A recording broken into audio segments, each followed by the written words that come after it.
Alright, so this is ironically the perfect message I needed to see because I wanted to make a quick video talking about Dead by Daylight and their Labor of Love Award. Now, every single year they try to get us to vote for them for Labor of Love Award, and every single year they are roundly mocked by the entire community and flamed in their comment sections about Labor of Love, right? And in the past, I actually voted for them for Labor of Love. And in the past, I would defend them in the comment sections and give them the benefit of the doubt because honestly, I think they did deserve it back then. But now, this year, I can honestly say for a fact that they don't deserve the Labor of Love Award. I will not be voting for them, and I will not be defending them in their comment sections, right? So this message coincides with that. We temporarily disabled the Houndmaster, Event Q, and Bear Mars Ugly Sweater. The Houndmaster is a little bit more forgivable. You had to fulfill a couple criteria to get a permanent haste boost. That was definitely more understandable. But then we get to Bear Mars Ugly Sweater, where it makes you completely silent in every single regard just by wearing it. So fast vaulting, no noise was made. Being injured, no grunts of pain, no nothing. Anything that would be loud would be completely muffled. So that tells me that they don't even do the very bare minimum of play testing the cosmetic. This is a multi-million-dollar company with 1,000 employees that's been going on for 9 years, and they can't even be bothered to test the cosmetic in game.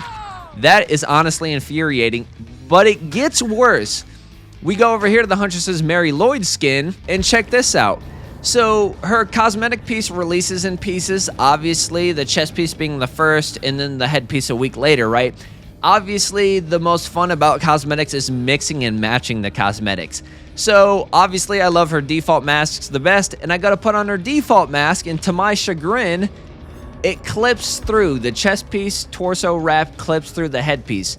Normally I can let clipping slide, but this is some of the worst it's ever been. And it's not just her default mask, it's also her blighted mask, her masquerade mask, her hound mask. I didn't show that one good enough. There's her masquerade mask, her hound mask, the Sea Hunter one, which is my favorite, and then the worst of the worst is the 2v8 mask where it clips through the top and the left. And this has two very big, very negative implications. Either one, they didn't even bother to switch out headpieces. They couldn't even be bothered to try out different headpieces.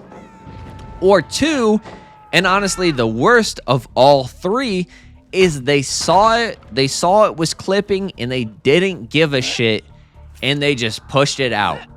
Because whether they just don't care or it's a free cosmetic, so they don't give a damn, they're not making any money on it, they just shove that shit out there.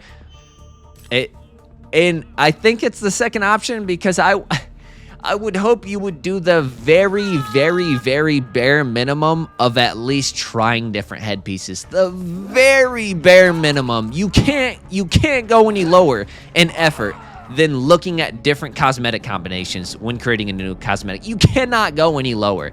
So I think it's the second one, which is worst, honestly, and that's they just didn't give a shit, and they just pushed the cosmetic out. Now, this isn't unique by any means. They have other characters who have long hair where their hair clips through like a hoodie or a jacket. But this is bad. This is bad. This is next level bad. It's clipping through over half of the mask, and it clips through the top of her mask on over half of all of her masks.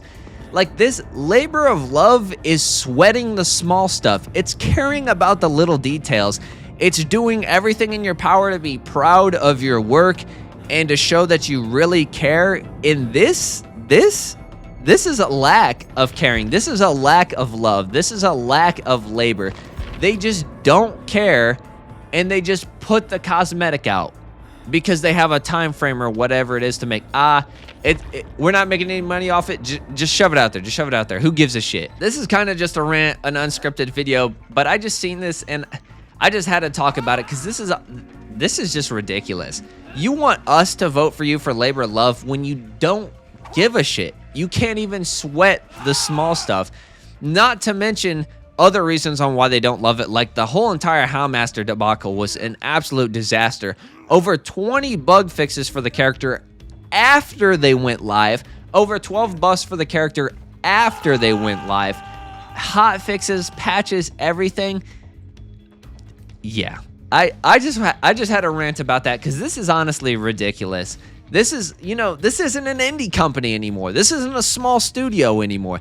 They have 1,000 employees. We've been doing this for 9 years straight. We're a multi-million-dollar organization, and you can't even do the basics. You can't even do the very bare minimum. It's just so infuriating. It's honestly crazy. Yeah, I'm definitely not voting for them this year for Labor of Love Award. They do not deserve it at all. They don't. And it seems like it's getting worse. Like last year, I could maybe make a case for it. The year before that, maybe. But this year, no. I even joined in on the hate train in their comment section, flaming them for their Labor of Love Award. They don't deserve it. They just don't deserve it. So yeah, I just wanted to rant about that real quick. I'll vote for them for the Love of Money Award. That's the award they'll get from me. The love of money. They just love money and that's it. Who cares if the shit don't work? Who cares if it's broken? Who cares if it looks like shit? Put it out there. Let's get our money. I don't even know what to say anymore. I'm just talking in circles at this point. That does it for this one. Sorry for yelling at you guys. Thanks for watching, and I'll see you guys in the next one.